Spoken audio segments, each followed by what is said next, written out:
अस्सलाम वालेकुम। Welcome to my channel Urdu centre voice. तमाम वीडियो अपडेट्स के लिए उर्दू सेंटर वॉइस को सब्सक्राइब करके बेल नोटिफिकेशन को ऑन कर दें। तो आइए सुनते हैं आज की वीडियो में काले जादू से मुतल्लिक एक पुरअसरार कहानी। काली अंधेरी रात थी। आसमान पर 14वीं का चांद था, मुकम्मल गोल और हसीन चांद। वो काली शॉल में लिपटा हुआ शख्स पारो को कमरे में सोता हुआ देखकर सहन से गुजरता हुआ छोटे दरवाजे के बाद बनी 3 सीढ़ियां उतरकर घर से बाहर निकला था। घर की नेम प्लेट पर हाथ फेरा था। बेजोक हंसी हंसता हुआ बोला, महर पारो विला, बहुत जल्दी ये सब मेरा होगा। मैं तुम्हारे हाथ कुछ नहीं लगने दूंगा। तुम पाई पाई को तरसोगे, मेरा वादा रहा तुमसे। अब चबूतरे से नीचे उतरकर दरवाजे के करीब रखे कूड़ादान को उठाकर गली से बाहर निकल चुका था। उस गली के कोने पर कूड़े के ढेर में उसने पंजों के बल बैठकर कूड़ेदान को उल्टाया था। कूड़े से उठती हुई शदीद किस्म की बदबू ने उसे मजबूर किया था कि वो अपनी नाक पर हाथ रखे। वो नाक को उंगलियों से दबोचे कूड़ादान से निकलने वाले कूड़े में कुछ तलाश कर रहा था। आंखें मूंदने पर उसकी शिद्दत, बेताबी और बेकरारी साफ जाहिर थी कि उसे उस चीज़ की कितनी ज़रूरत है जो वो उस कूड़े में तलाश कर रहा था। लम्हा गुजरा था कि शॉल से झांकती हुई आंखें चमकी थीं। इस जोश में उसका मुंह हैरानी से खुला था। उस शख्स ने फ़ौरन दाएं हाथ से वो चीज़ झपटी और कमीज़ की जेब में डाल ली। कूड़े के ढेर के पास से खड़ा हुआ, कूड़ादान उठाया और घर की तरफ रवाना हुआ। दरवाजे के बाएं नुक्कड़ पर कूड़ादान रखा, सदर दरवाजे पर मुंह भरकर फूंक मारी और उस गली से निकलता हुआ पुराने मोहल्ले की पतली गली में दाखिल होकर एक घर का दरवाज़ा पीटा। महर पारो विला की दूसरी मंजिल पर एक ही कमरा था और वो कमरा महर के नाम पर था क्योंकि पारो की शादी को 4 साल गुजर चुके थे। आजकल वो यहाँ रहने आई हुई थी। किसी को इजाज़त नहीं थी कि महर की मौजूदगी में या फिर उसकी गैर मौजूदगी में उसके कमरे में आए, क्योंकि महर को इस किस्म की हरकत हरगिज़ पसंद नहीं थी। वो डरती थी हर किसी की नज़र से। महर को बस इस बात पर यकीन था कि लोग अच्छी नज़र से ज़्यादा बुरी नज़र रखते हैं, और जब भी उसने अपने कमरे के बाहर लगी रूम प्लेट पर लिखा हुआ था कि यहाँ किसी को आने की इजाज़त नहीं है, उस वक्त वो कमरे की दाएं दीवार पर लगी खिड़की के पर्दे से खेलती हुई किसी से फ़ोन पर बात कर रही थी। इसी दौरान ठंडी हवा का झोंका उसकी रूह में सरायत कर गया। महर ने खिड़की से नीचे झांका तो उसे सहन चमकता हुआ साफ दिखा था। अगले ही लम्हे पलटकर कमरे के ऐन दरमियान में रखी मसहरी पर वो बैठी थी। एक झटके से उसके भूरे बाल दाएं कंधे पर आए। महर हमेशा ही से बालों की चुटिया बनाए रखती थी, लेकिन न जाने आज क्या खुशी की बात थी कि भूरे घने लंबे बाल खुले हुए थे। महर की टांगों में फिर बेचैनी हुई थी, जिसकी बिना पर वो कमरे के दरवाजे की मुकाबिल दीवार से लगी सिंगार में इसके सामने खड़ी अपनी पलकों पर हाथ फेर रही थी। भूरी मोटी घनी पलकें जो एक दूसरे के ऊपर चढ़ी हुई थीं। इस बार दायां हाथ उसके लबों पर गया था। उसके गुलाबी मोटे होंठ थे। महर के निचले होंठ के बाएं जानिब छोटा तिल था जो उसकी खूबसूरती को 4 चांद लगाता था। सफ़ेद झाग जैसा उसका रंग था। उस पर उसकी बहन पारो हमेशा कहा करती थी, महर को हाथ लगाना तो इसे मैला करने के मुतरादिफ है। सफ़ेद दूध जैसी रंगत की मालिका को उंगली से छूं तो निशान रह जाए। महर उस लम्हे में एक बार फिर खिड़की की तरफ लपकी थी। तुम्हें इल्म है शाहजहां कि आज हवा में तुम्हारी खुशबू महसूस हो रही है। तुम यही हो क्या मेरे आसपास? महर की इस बात पर शाहजहां ने कुछ कहा था कि जिसकी बिना पर वो मुस्कुराती हुई मसहरी पर बैठी थी। सामने आईने में वो खुद को देख रही थी कि उसे महसूस हुआ जैसे उसके पीछे से कोई काली चादर में गुजरा हो। अगले ही लम्हे वो खौफ के मारे दरवाजे की जानिब बढ़ती हुई अचानक रुक गई। कान से मोबाइल हटाकर कॉल काटी, मसहरी पर पाँव समेट के बैठ गई। महर को खौफ महसूस हुआ तो अगले ही लम्हे तकिया अपने सर के नीचे लगाकर लेट गई। इस अमल में महर के भूरे बाल मसहरी पर बिखरे थे, लेकिन उसने बिजली की सी तेज़ी से बालों का मुकम्मल जूड़ा बनाया।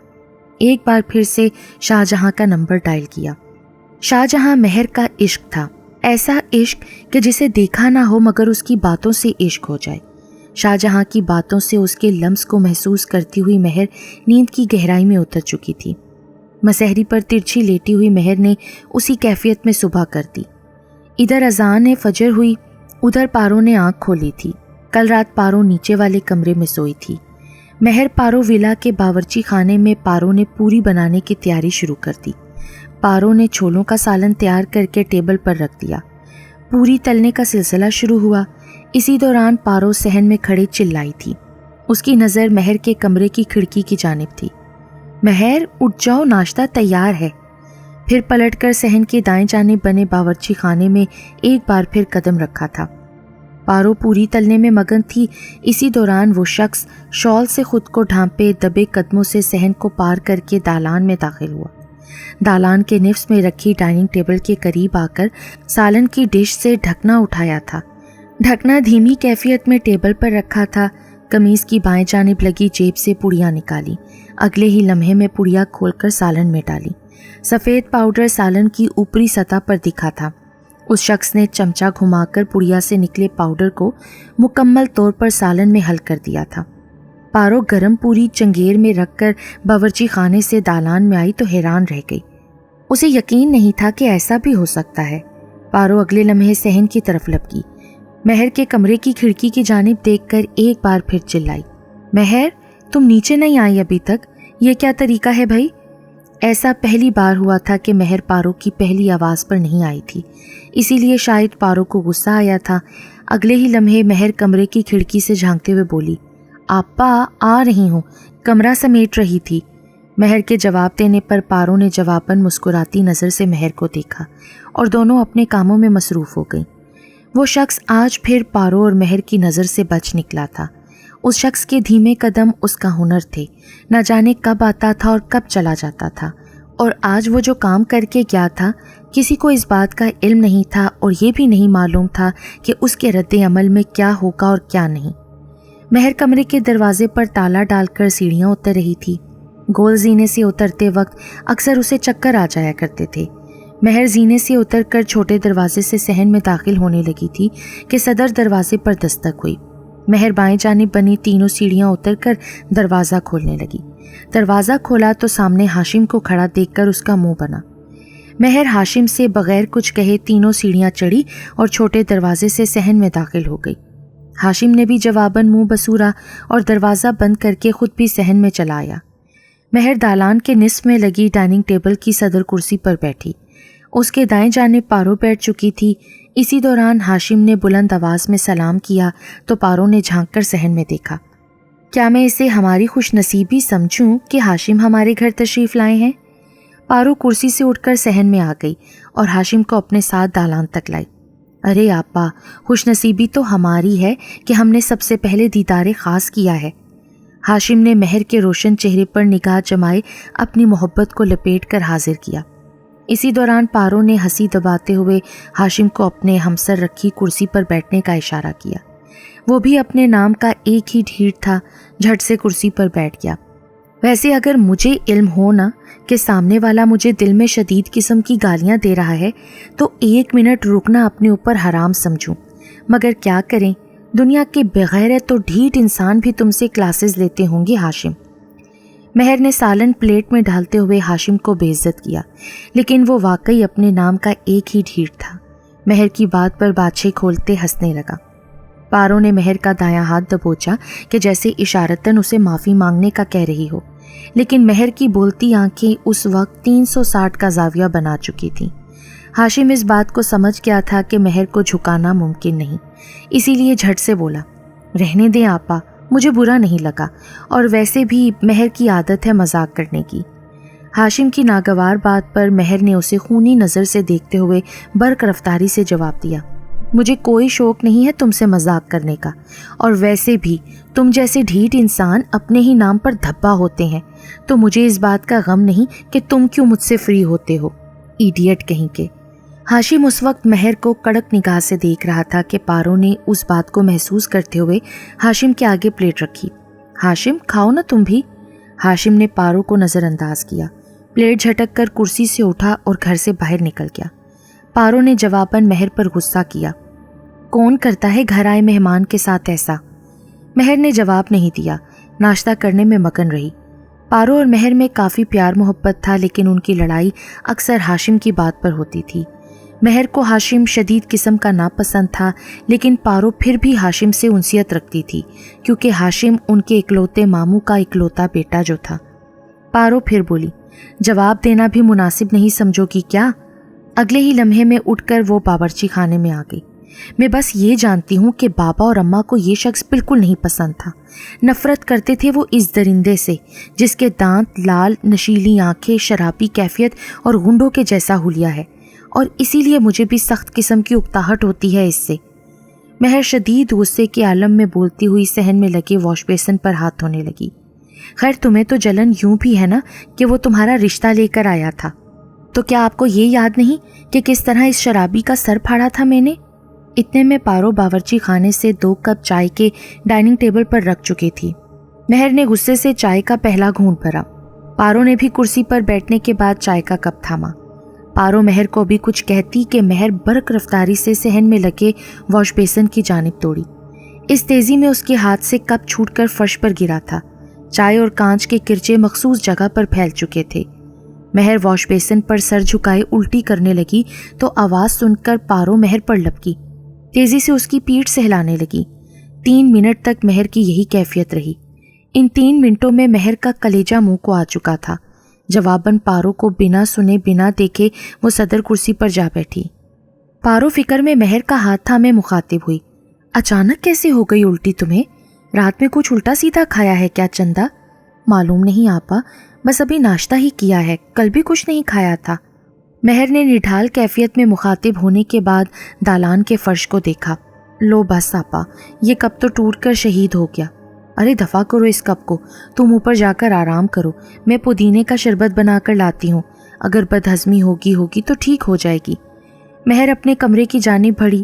پیچھے سے پارو کو فکر ہوئی کہ اچانک اسے ہوا کیا ہے جو اس قدر بڑی، بدبودار اور خون سے بھری الٹی ہوئی ہے۔ رات پھر چڑھی، اندھیرا پھر سوار ہوا۔ مہر پارو ولا میں رات کی اس اندھیری میں باورچی خانے کی بتی روشن تھی۔ شال میں لپٹا وہ شخص چولہے پر ہانڈی رکھے پانی میں کچھ پکا رہا تھا۔ ہانڈی میں موجود پانی خشک ہونے کے قریب ہی تھا کہ وہ دھیمی چال چلتا ہوا صحن کے وسط میں کھڑا ہوا۔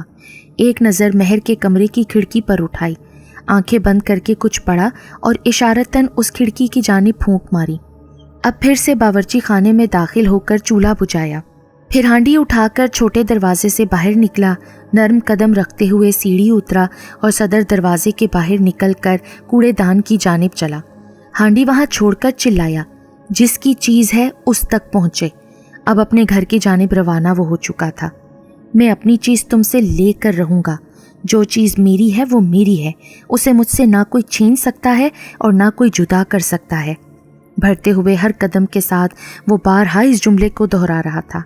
ایک لمحے کے لیے شال اس کے سر سے اتری تھی، لیکن اس نے فوراً شال کو سنبھالتے ہوئے اپنا سر ڈھکا تھا۔ رات کے 12 بج رہے تھے۔ مہر اپنے کمرے میں رکھی مسہری پر لیٹی ہوئی تھی۔ اچانک ہی کمرے کا دروازہ بجا، اس طرح کہ جیسے کسی شخص نے کسی دوسرے شخص کو دروازے پر دھکا دیا ہو۔ مہر نے ایک جھلک کمرے کے دروازے پر ماری اور بغیر کچھ کہے نظر بچا لی۔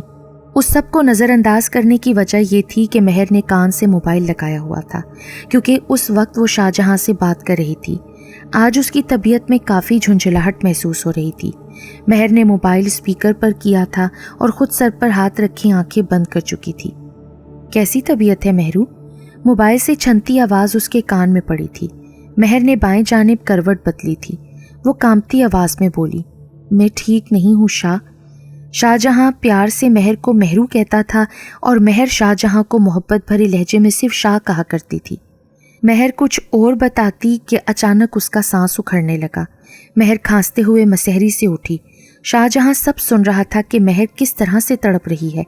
شاہجہاں کا بس چلتا تو وہ لمحے میں مہر کے پاس آ جاتا، لیکن ان کی محبت بھی انوکھی ہی تھی کہ دونوں کو علم نہیں تھا کہ کون کس شہر کا رہنے والا ہے۔ موبائل کے رابطے کب محبت میں تبدیل ہوئے انہیں علم ہی نہ ہو سکا۔ مہرو نے کمرے کا دروازہ کھولا۔ اسی دوران گہری ہوا نے اس کے جسم میں سرایت کی۔ دروازوں کے دونوں پٹ تھامے مہر ساکت کھڑی رہی۔ اسے کچھ لمحے کے لیے خبر ہی نہیں تھی کہ اس کے ساتھ کیا کچھ ہوا ہے۔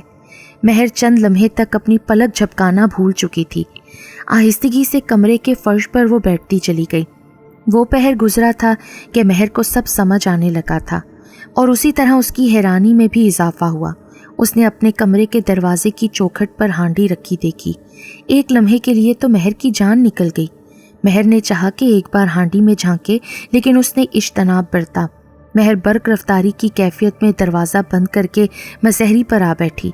उसने सुना कि शाहजहां मुसलसल उसका नाम पुकार रहा है। अगले ही लम्हे में महर ने मोबाइल हाथ में उठाए शाहजहां को जवाब दिया। शाह, मैं बच गई, मैं ठीक हूँ। इधर महर ने खुश होते हुए गहरी सांस निकाली और मोबाइल अपने सीने से लगाया। उधर शाहजहां ने मोबाइल को लबों पर लगाया था। क्या तुम मेरी जान लोगी महरू? तुम जानती नहीं हो क्या कि मेरा क्या आलम होता है उस वक्त कि जब तुम किसी तकलीफ में होती हो। महर की आंखें छोटी हुईं कि जैसे उसे शाहजहां की बात बुरी लगी हो। खुदा का खौफ करें। महर की बात पर जवाबन शाहजहां हंसा तो महर फिर बोली, शाह, मुझे लगता है कि कोई मुझे मारना चाहता है।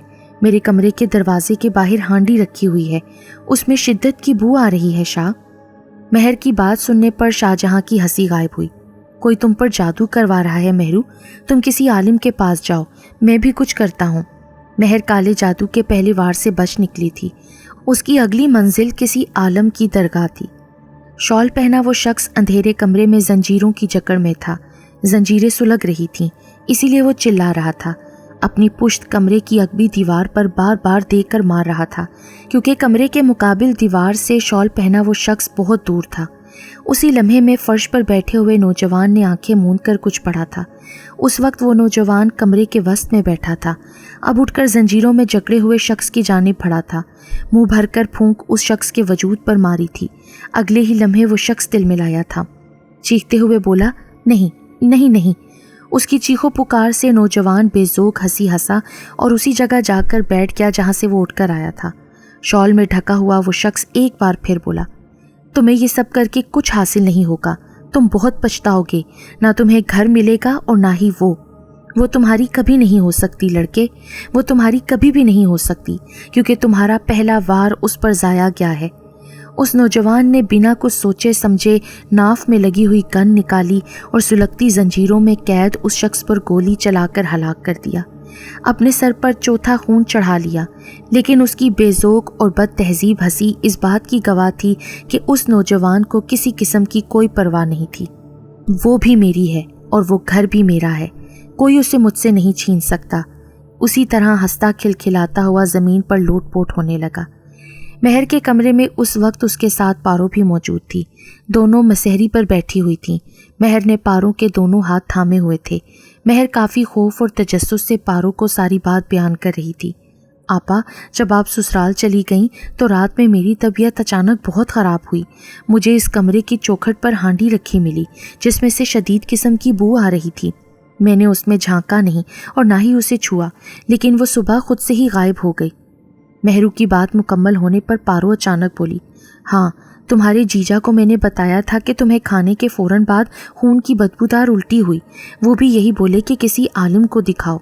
तुम चलो मेरे साथ आलम की दरगाह पर, मैं तुम्हें इस तरह नहीं छोड़ सकती। जी आपा, उस रात मेरा सांस भी उखड़ा था, दरवाजे पर दस्तक भी हुई थी। मुझे ऐसा भी महसूस होता है कि जैसे कोई मेरे पीछे पीछे है, कोई मुझे छुप छुप कर देख रहा है। पता है, शाह भी यही कह रहे थे कि किसी आलिम को दिखाओ। शाह? महर के हलक से अनजाने में वो लफ्ज़ भी अदा हुआ था जो उसने बोलना नहीं था। पारो महर का जुमला पकड़ते हुए बोली, शाह? शाह कौन? महर? महर बौखलाई। बात को उलट पलट करना चाहा, मगर कैसे मुमकिन था कि पारो के जहन से उस लफ्ज़ को निकाल सके और दूर फेंक दे। आपा, मैं शाह में दिलचस्पी लेने लगी हूँ और शायद मोहब्बत भी करने लगी हूँ। पारो की तुर्श निगाह महर पर जम चुकी थी। आलिम की दरगाह पर महर और पारो मौलवी आलिम के सामने अपनी तमाम रुदात सुना चुकी थीं, जिसके अमल में मौलवी आलिम आंखें बंद करके कुछ पढ़ रहे थे। अपने दाएं हाथ से महर के बाएं हाथ की छोटी उंगली पकड़ी हुई थी। उसी लम्हे महर ने आंखें बंद की थीं। उस वक्त महर को खौफ महसूस हो रहा था। उसे लगा था कि वो अंधेरे कमरे में बंद है, हालांकि उसके दाएं हाथ पर पारो बैठी थी और मुकाबिल मौलवी आलिम थे। यह मौलवी आलिम का आस्ताना था, एक छोटा कमरा जिसका दरवाज़ा और खिड़की लोहे की थी। उस पर हरा रंग किया हुआ था। कमरे का फर्श सादा सीमेंट का था जिस पर ये तीनों बैठे हुए थे। दीवार पर जगह जगह गुलाब के फूल की सूखी और ताज़ी माला टंगी हुई थी। मौलवी आलिम के बाएं घुटने की जानिब पानी की बोतल और दम वाली झाड़ू रखी थी। मौलवी आलिम ने अब आंखें खोली थीं, मुंह भर के फूंक महर के माथे पर मारी। अब बाएं जानिब रखी बोतल उठाकर उस पानी में फूंक मारी, फिर दम वाली झाड़ू 3 बार महर के सर पर मारी, 3 बार दाएं और बाएं कांधे पर मारी।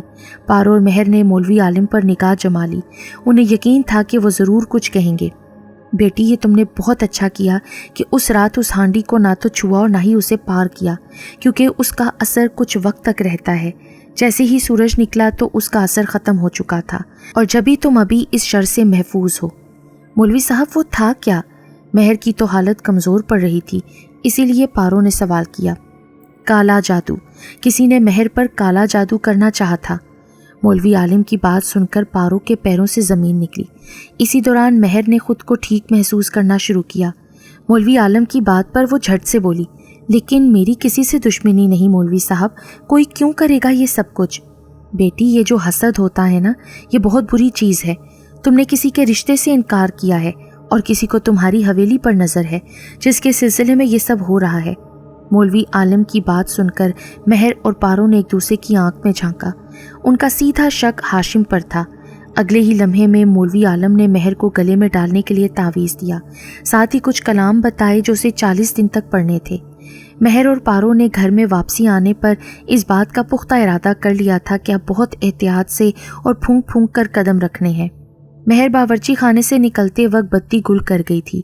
सहन को पार करके छोटा दरवाज़ा धीमे अंदाज में खोला था। अब अपने कमरे में जाने के लिए सीढ़ियाँ चढ़ रही थी। दरमियानी सीढ़ी पर पहुंचकर महर ने अपना सर गले में डाले दुपट्टे से ढांपा था। उसके दाएं हाथ में चाय से भरा कप था, इसीलिए वो एहतियात से सीढ़ियाँ चढ़ रही थी। आखिरी सीढ़ी पर चढ़कर महर के दिल में धचका लगा, क्योंकि उसने अपने कमरे के दरवाजे पर किसी अपने बहुत ही करीबी रिश्तेदार को देखा था। महर जिस रफ्तारी से सीढ़ी चढ़ी थी, उसी रफ्तार और धीमे कदमों से वो सीढ़ी को उतरकर छोटे दरवाजे से आंख बचाकर झांकने लगी। इसी दौरान वो शख्स महर पारो विला के सदर दरवाजे से बाहर निकल चुका था। महर ने बहुत इत्मीनान करने के बाद अपने कमरे का रुख किया तो एक बार फिर हांडी को कमरे के दरवाजे की चौखट पर मौजूद पाया। वो हांडी मुकम्मल तौर पर काली हो रही थी।